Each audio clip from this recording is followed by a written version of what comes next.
Good morning, students. Here we start with the gross anatomy of the interventricular septum. Now this lecture also you can couple with the embryology section of the development of interventricular septum. So in the gross anatomy of interventricular septum, the definition. In the definition, the interventricular septum will separate the right and the left ventricles, number one. Number two, its exterior will be represented as anterior and posterior interventricular grooves. Remember when we have demonstrated the exterior part of the exterior surface of the heart, the exterior of the heart, in that we have seen the interventricular groove, anterior and posterior interventricular grooves. So the anterior attachment of interventricular septum will be represented from the exterior by anterior interventricular groove, and the posterior attachment of the interventricular septum will be represented on the posterior aspect from exterior by posterior interventricular groove. That is second important point. Then this septum will have a convexity which is directed on the right side. So if you draw it, the cross section, here if you draw the cross section, then this is how the cross section of both the ventricles will be represented. Now this is how the cross section of both the ventricles is represented. So supposing very rough diagram, this is the right ventricle, this is the left ventricle, and the septum here is represented as a convexity which is directed on the right side. So interventricular septum in cross section of both the ventricles is represented as convexity directed to the right ventricle. So therefore the interior of the right ventricle is always semilunar and the interior of the left ventricle is always circular. That is the point of difference. Then we come to the component parts. So here the component parts. After discussing the introduction of the interventricular septum, now the component parts. Now the component parts of interventricular septum is divided into two basic components, and those two basic components will be the membranous part and the muscular part of interventricular septum. So here I can first write here the membranous part and the muscular part of interventricular septum. For that we need to draw a very simple basic diagram. This is a very simple and basic diagram. This is the outline of both the atria, right atrium, the left atrium, and then this one will be representing both the ventricles. So here the right ventricle, and here this will be represented as the left ventricle, and we shall show there will be a partition here in between, and here also we show a partition here, a very rough diagram.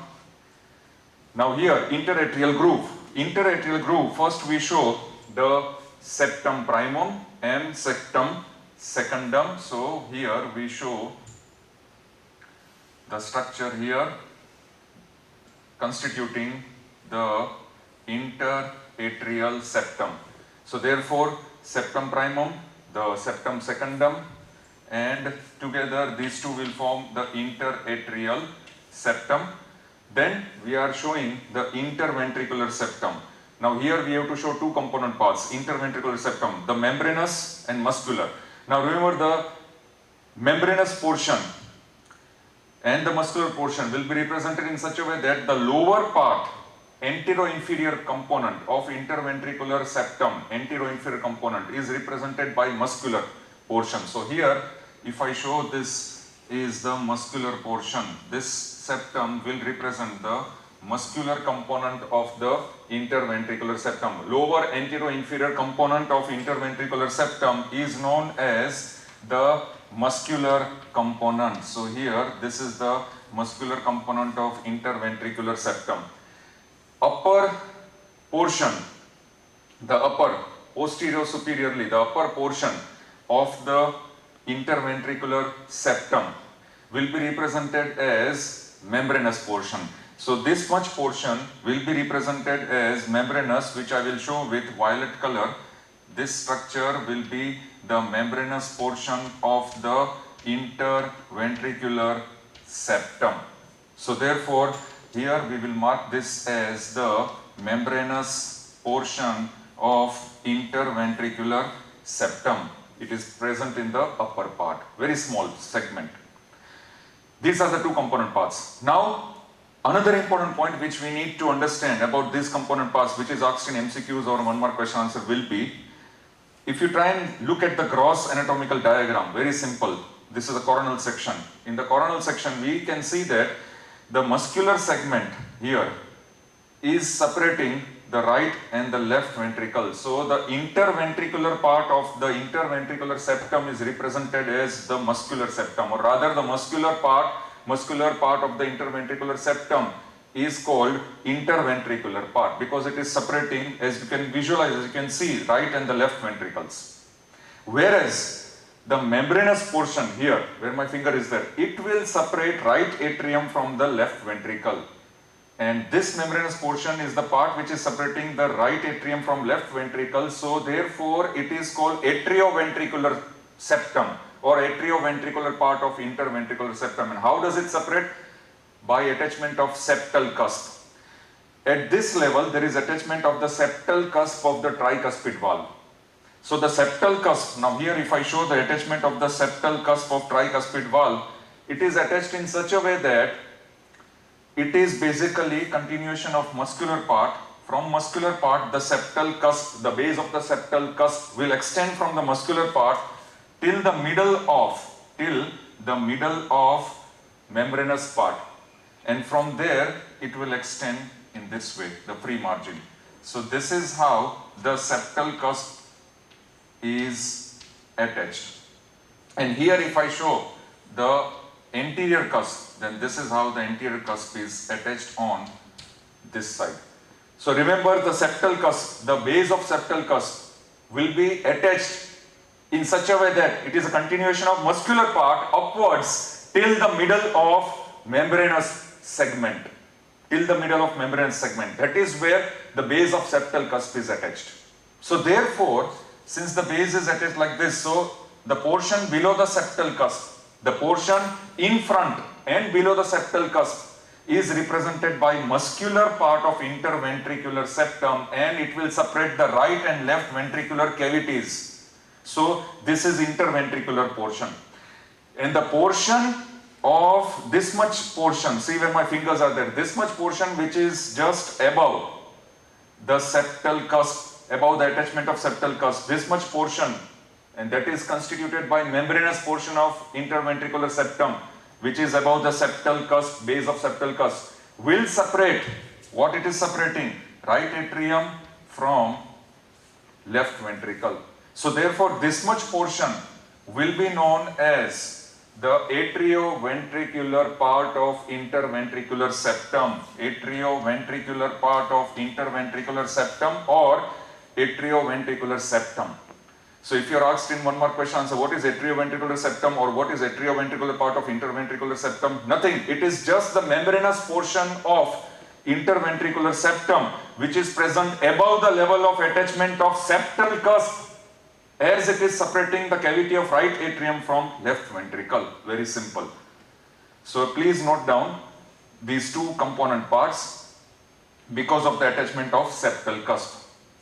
Now we come to the features. Now in the features, if I write over here, the features, in the gross anatomy features, number one, in number one, I will represent it as septomarginal trabecula, or it is also known as moderator band. So here, moderator band or septomarginal trabecula, as we have studied previously, it is a bridge.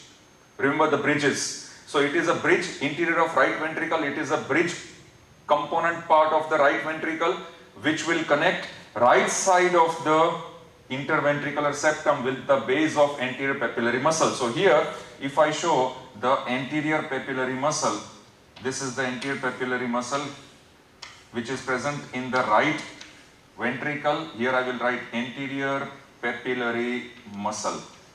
This is the base of anterior papillary muscle.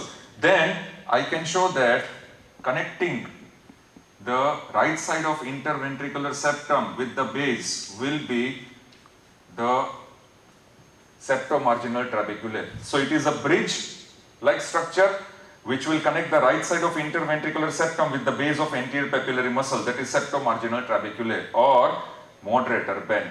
That is feature number 1. And what it will contain? Again, all these are MCQs or 1 mark question answers. Septomarginal trabeculae or moderator bend will contain the right branch of AV bundle, the right branch of atrioventricular bundle. So this is feature number 1, and here I can mark this as septomarginal trabecula, feature number 1. Now feature number 2, on the left side, left part of interventricular septum will contain, what it will contain? The left branch of AV bundle. So it will contain left branch of AV bundle. Here I can write it as feature number 2, the left branch of AV bundle or AV node or bundle of His. So the left branch of this atrioventricular bundle will be present on the left part of interventricular septum. But how it will pass on the left side of the interventricular septum? It will always pass through. You can draw in this diagram, be very particular. It will always pass through the membranous portion. It will pass through the membranous portion of interventricular septum. So crossing through membranous portion of interventricular septum, this left branch of atrioventricular bundle will pass on the left side of the interventricular septum, and then it will enter the left ventricle, interior of left ventricle. So that is the feature number 2, left branch of AV bundle. And now we come across to the feature number 3. So therefore, first septomarginal trabeculae, second the left branch of the AV bundle, and both of them, remember, they are components of the AV bundle, and as it is present within this right ventricle, there will be the presence of so many chordae tendineae, as we have studied in the interior of right ventricle. Out of all these chordae tendineae, the various divisions, various types of chordae tendineae which we have already discussed in the interior of the right ventricle, there are certain chordae tendineae which will connect the septal wall of the interventricular septum with the septal and anterior cusps of tricuspid valve. So they are called septal chordae tendineae, which is feature number 3. So septal chordae tendineae, now if I want to draw the septal chordae tendineae, I will represent this septal chordae tendineae in this way. These are the septal chordae tendineae. So therefore here I can mention this as feature number 3, septal chordae tendineae, which are connecting the septal and the anterior cusp of the tricuspid valve, connecting the interventricular septum. So these are the 3 features which are present in the interventricular septum. The first feature is the septomarginal trabeculae, second feature is the left branch of the AV bundle, and the third feature is the septal chordae tendineae. Now with this, if you view the lectures of the development of interventricular septum from our embryology section, it will be of great benefit to you. Thank you very much.